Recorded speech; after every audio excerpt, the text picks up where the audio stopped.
So I'm here, I'm Ambrose Bonnaire-Sergeant. I am here to report on my progress from last time I was here at Strange Loop, where I presented an optional type system for Clojure called Typed Clojure. And this is really a preliminary look at the journey from turning this from an optional type system to a gradual type system. And if none of those words make sense, then you're in the right place, because I'm going to explain everything. So yeah, here we were at Strange Loop 2014. We had an optional type system, and this is the lofty goal of a gradual type system. And I don't know how many dots are in this dotted line yet, but we're getting there. But this is the kind of the context of the talk. I'm going to be explaining some of the dotted line parts that I've currently implemented, what's left, and why it's important. So first off, what is optional typing? Sorry.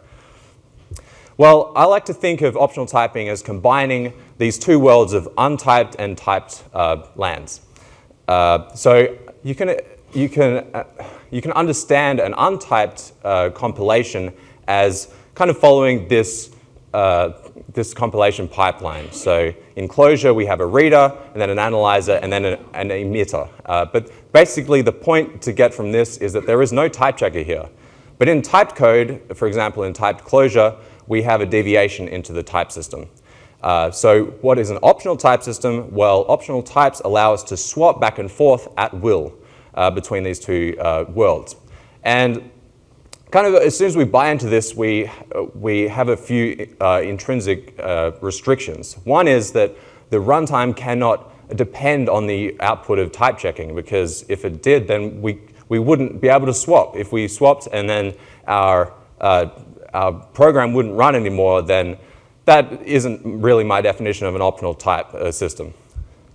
And really in practice, this is like a linter. If you've ever used core typed, it's kind of like you write some untyped code, you annotate it, and then you use this specific function, checkNS, to check it like a linter. And you can use this function in your unit tests or continuous integration. So Typed Clojure is really the sum of Clojure, the language, and an optional type system. So here's some examples of Typed Clojure. So these two lines, the first one is a var annotation, and this is, you can think of this as machine check documentation in the same way you can think of any type system as giving you machine check documentation. So there's an expectation that the square function is an int to int. We write some normal Clojure code. This second line is compiled normally via the Clojure compiler. And yeah, we verify it's an int to int. So Clojure programmers like to use heterogeneous maps, which is basically like an immutable map which has keyword values, keyword keys mapped to known values. So here we have a function day that kind of takes this map that has a day key, and we take out the day and just return it. And Typed Clojure can kind of follow this. Another interesting thing about Typed Clojure is that it, in the same way that Clojure interacts nicely with Java, Typed Clojure also interacts nicely with Java. And it, in a sense, kind of enhances the types that Java gives you. So we have non-nullable types, for example. You can see here we have a union of nil and string as the return type of this particular function. So that basically means that I should clarify that nil is exactly Java's null. There's nothing more to it. It's just another name for null. But since we have a null type, that basically means everything else is non-nullable. So what this getParent function really means is that it's passing in an instance of Java IO file as in a non-nullable instance, and returning a possibly null instance of string. And you can see Typed Clojure actually is proving that this particular code doesn't throw a null pointer exception. So for example, if you get parent on nil, it'll blow up spectacularly. But Typed Clojure prevents this sort of error, and if the input was nullable, it would complain. And also notice that we can't claim that the return type of this is non-nullable, because Java a Java type signature just doesn't allow for that kind of fine-grained type. So Clojure programmers like to use conditional control flow to direct their programs in particular directions, and Usually it's type-based, so there's a lot of information that a type system can learn just by analyzing an if statement, for example. Here we have the safe increment function, which really just takes a nullable integer and tests if it's a number. If it is a number, then we increment it, otherwise we do something else. And if this if statement wasn't here, Typed Clojure would complain and say something like expected int got nil, basically saying that inc cannot take the null pointer, and the null reference, sorry. So let's combine some of the things we've learned so far. We have unions and H-maps. Well, there's nothing stopping us from combining these. We have this handy type alias mechanism. Here we define a recursively defined type alias that is basically a very small abstract syntax tree representation. We have a composite node, which is a do node that has several expressions inside of it, and that's the first line of the union, and a leaf node, a value. And you can see you can distinguish between these two things by the op key. So if you look up the op key and it's a do, then it must have an expers. If you look up the op key and it's a val, it must have a val entry. So the way that Clojure programs usually dispatch on H maps of this kind of type, or just maps in general, is with a multi-method. So rather than elaborately explaining, well, no, this will be elaborate. Let the elaboration begin. So we're going to pass it some abstract syntax tree that I've created, and the first thing you should think of when you're writing a multi-method is what you want to dispatch on. And I said the way to distinguish between the two abstract syntax tree nodes is with the op key. So the second red arrow is basically where you write that information. So we dispatch on the op key. Well, what if it's a do? Well, we go to this def method, and what I'm actually tracing is the way that Typed Clojure reasons about this control flow. So Typed Clojure is actually following this as well. So it's a do node, so therefore the expers key, if we get it out, that must be a vector of expressions.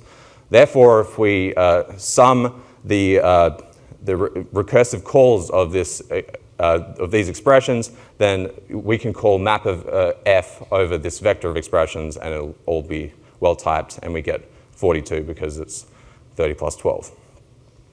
Okay, so that was kind of a recap of everything that I presented last year. But optional typing is really all the rage right now. The last 5 or 6 years, they've been popping up all over the place. For example, Facebook's Hack is an optional type system for PHP. It allows you to mix and match typed and untyped PHP in the same file or in any way you please. JavaScript has many stories for optional typing. One is Dart, which kind of is an optional type system for JavaScript, sorry. But it's also really a language in itself. But Flow and TypeScript really do have the same syntax as JavaScript, except it adds annotations, right?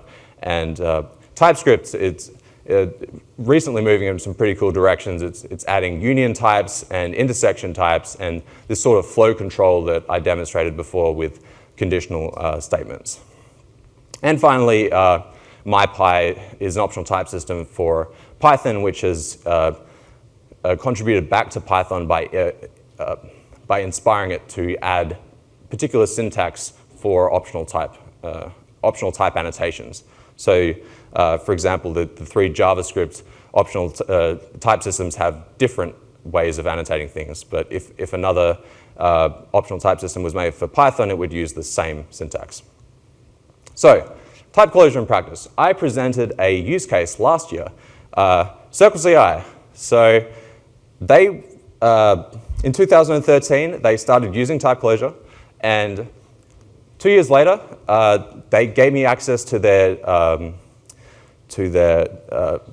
typed code, and I gathered these metrics, and they're very interesting actually. Over a 2-year trial, there were 87 typed namespaces, and the next 3 dot points kind of justify all the features that I just presented to you. So there were 105 Java interactions, around 300 H maps or heterogeneous maps, and 11 multi-methods with 89 def methods. In other words, if Typed Clojure didn't support these things, none of these things would type check. But kind of, it's not that big of a victory, because if you look at this last line, only 20% of those 87 namespaces were checked.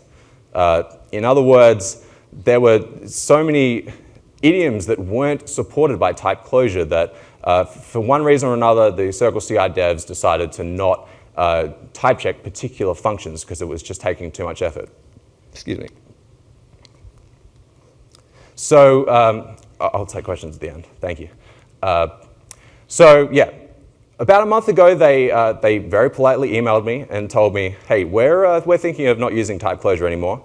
And I encouraged them to release a blog post, post-mortem, and luckily here it is. It's a few days old. I'd recommend reading it. It's very, very informative of the current state of Typed Clojure. I've actually worked on the CircleCI code base myself, and I vouch for everything that's written here.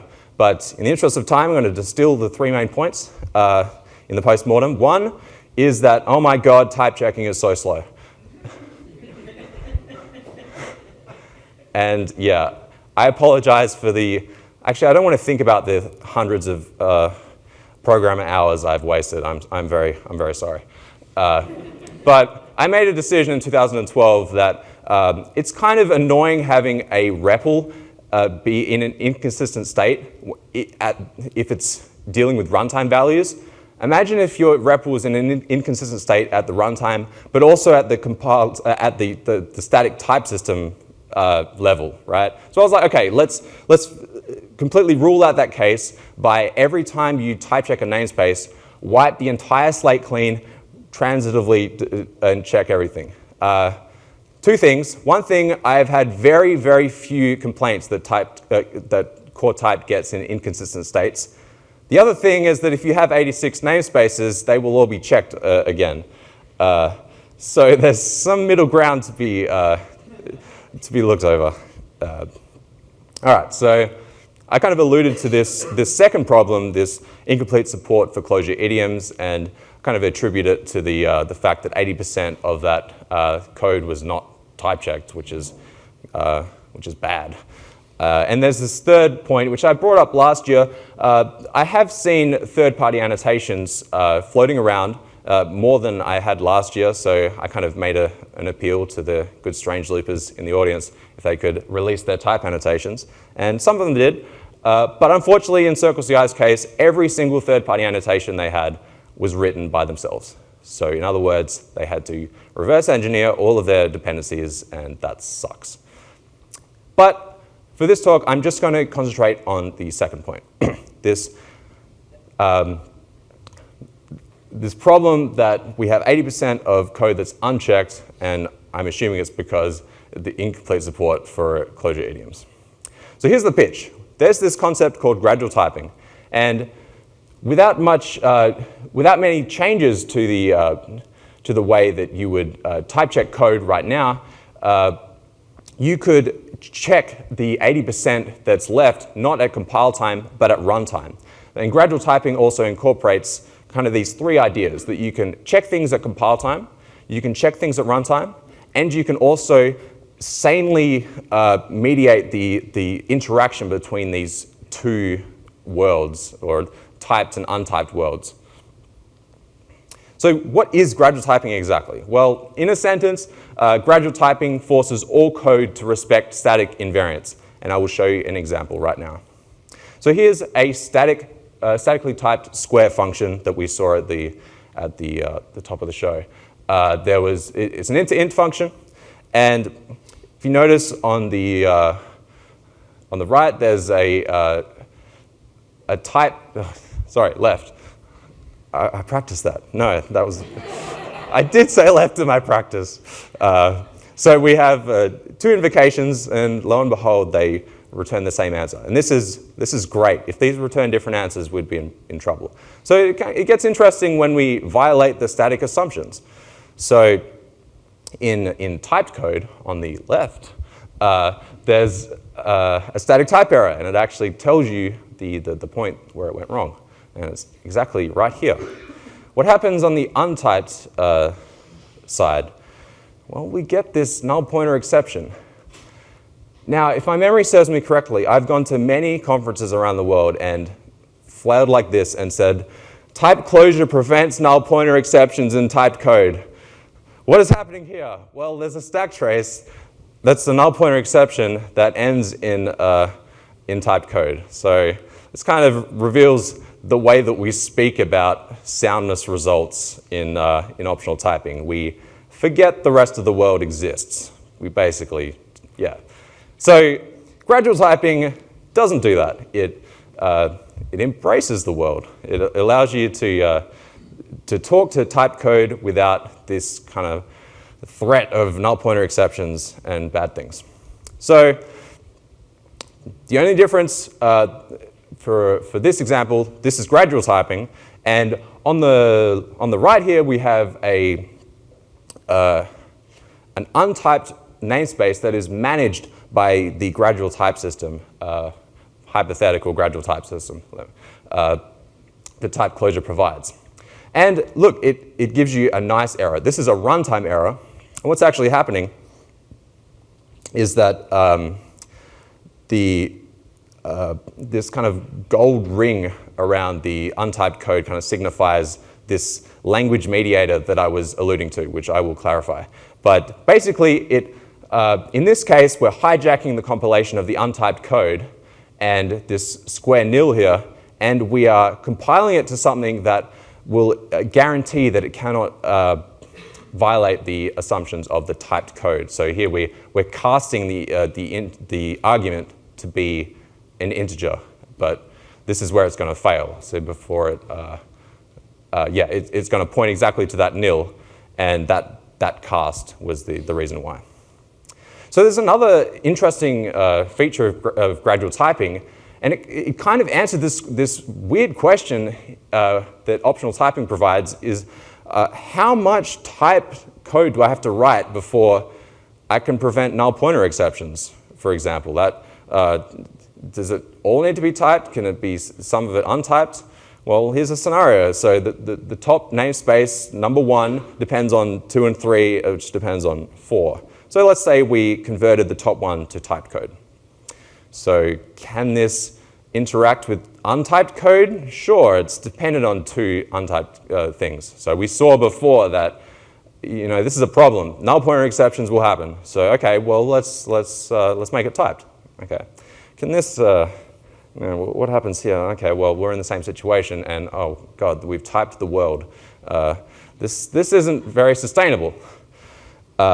But somewhat vacuously, typed invariants cannot be violated because there's no untyped code to violate the typed assumptions.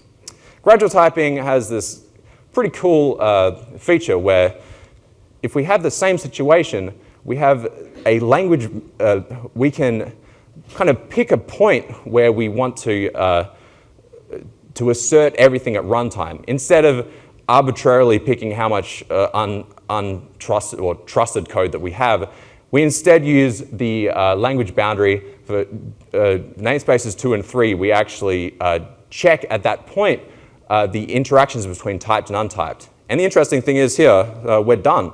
Typed invariants cannot be violated because there's no direct path from typed to untyped that doesn't go through a language boundary that's managed by the language mediator. Okay, so I've been saying this language mediator a lot. Let's explain what that is. So there's this cool gradual type system for Racket called Typed Racket. And here's kind of a pictorial way of how it works. So we have Racket on the right and Typed Racket on the left with this, I think it is green. I'm sorry, whoever created this Racket logo, I'm sorry, I destroyed it. But Typed Racket needs a logo.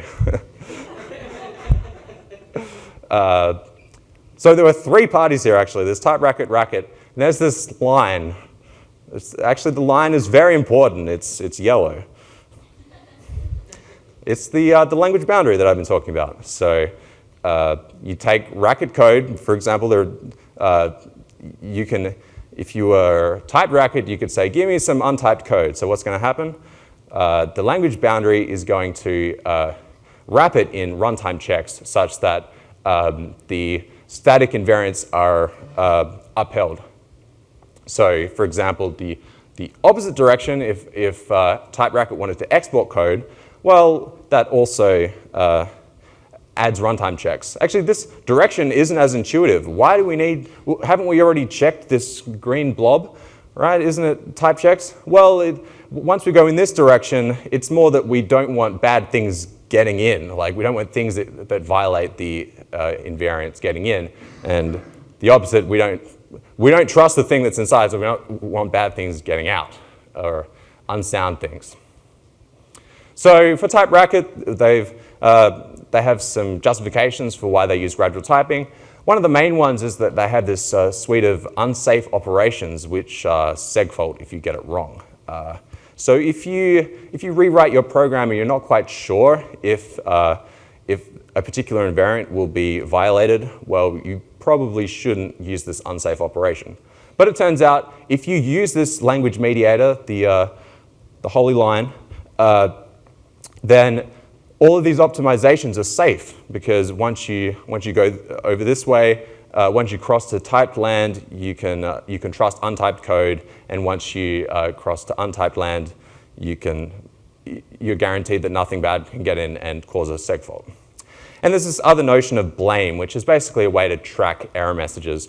And you can imagine that, well, if we can cross the language boundary once, why not do it twice? Why not do it 3 times? And at some point, let's assume something bad happens and it blows up. Who's to blame? Well, there are these mechanisms that come with the language mediator that allow us to track exactly what the source of the error instead of the symptom. As we saw before, the source of passing nil to square was passing nil to square. It wasn't passing nil to multiplication. So what have I done what have we done? Excuse me. What have we done in Typed Clojure so far in the direction of gradual typing?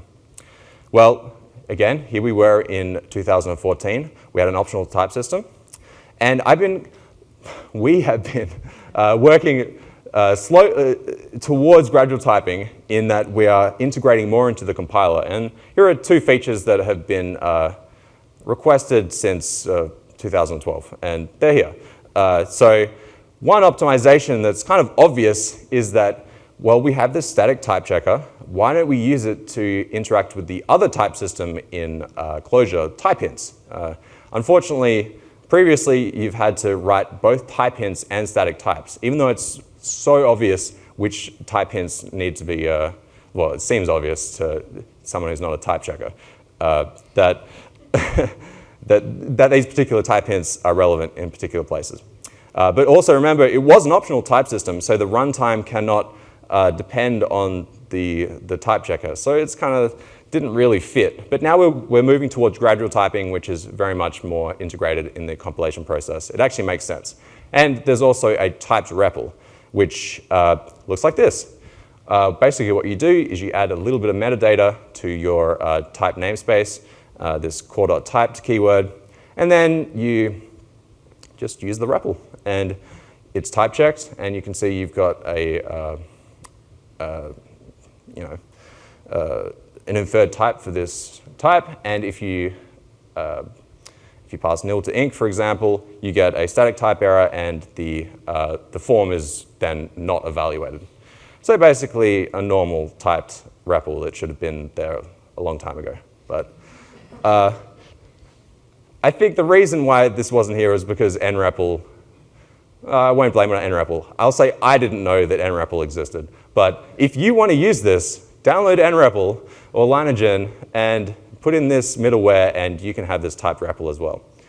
So as part of this typed REPL, not everyone uses the REPL all the time. Clearly, we put code in files, so it would be nice if we actually just required a file and it would just type check it. So for example, here we have a typed namespace where we, again, beating a dead horse here, don't pass nil to inc.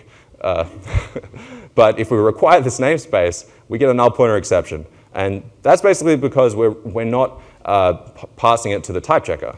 But if we put in that Lineagen middleware and have a bit of metadata, the core.typed, it will any call to require will basically feed every form into the typed REPL.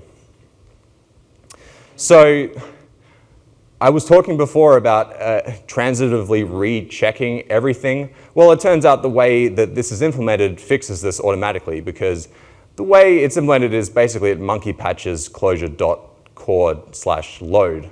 And basically, programmers use require to load code, and that subsequently calls load. But it only calls load if it hasn't been cached before. So since type checking has been monkey patched into load, then if you have your editor open and you press run, it will only check the transitive dependencies if it hasn't been compiled yet.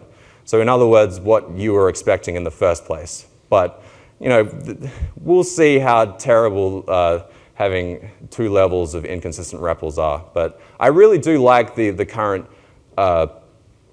way that Typed Clojure uses, redefines everything, and I think this is a good default, not having 2-minute waits for one character changes.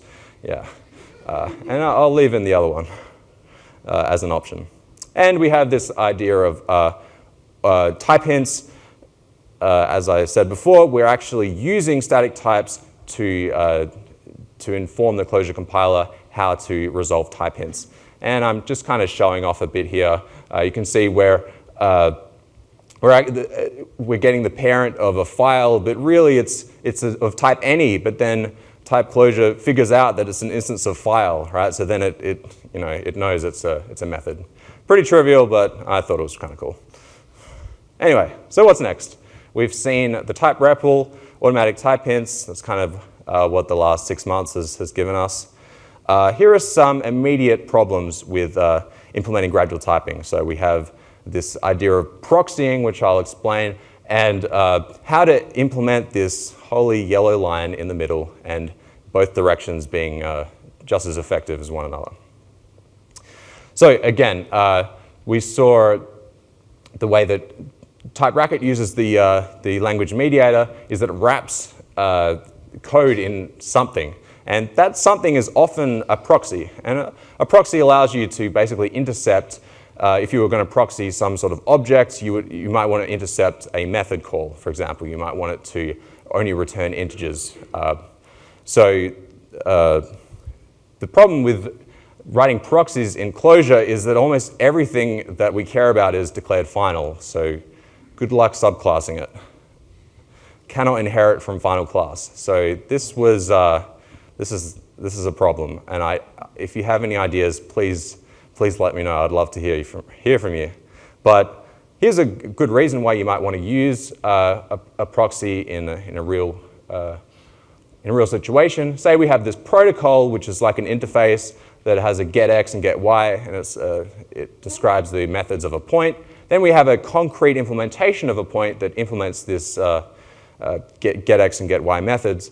And then we wanted to create a proxy that intercepted these two methods, right? And you can imagine this point class is coming from untyped to typed. So we want to actually verify that it's returning the correct thing. Yeah, and again, it's the same error. Cannot inherit from final class. How did Racket fix this? Well, it turns out the people who write type Racket also work on the Racket virtual machine. So they changed the Racket virtual machine and added chaperones and impersonators, which are different variations on proxies. Unfortunately, this is what we're stuck with, two big locks. I'll have a better chance of unlocking Clojure, but I have no aspirations to really try. JVM, forget about it. And here's this yellow line again, the language mediator. This is kind of one of the next things we're going to do is figure out the details of how to implement this. So for example, we have a typed namespace on the left, and we're importing some untyped code. So you can see the untyped code. By its name, you might think it's an increment function, but really it just returns a string. So who wrote this function? It's terrible. But the naive typed programmer says, okay, it's an incrementing function, it must be an int to int. So we use it on the next line, we increment 41. Okay, well, it crosses the language boundary. Now we have a contract, or probably a proxy around this, this particular function that checks that it's an int to int, and something bad is going to happen. We're going to blame something. We could either blame the poor typed programmer for assuming that this inc function actually does what it seems to advertise, or we could blame the untyped code for having a bad implementation. Okay, so just to wrap up, this is where we were a year ago. At Strange Loop 2014, we had an optional type system. Everything kind of worked like a linter, and from there, over the last 6 to 12 months, we've implemented a type REPL and integrated this idea of using static types to resolve type hints. And, excuse me. And the next few things we're going to tackle are implementing the language mediator, the big yellow line, and how things go back and forth, and this story with proxies. Again, if you've got good ideas of how to change a method call to a final class, please find me.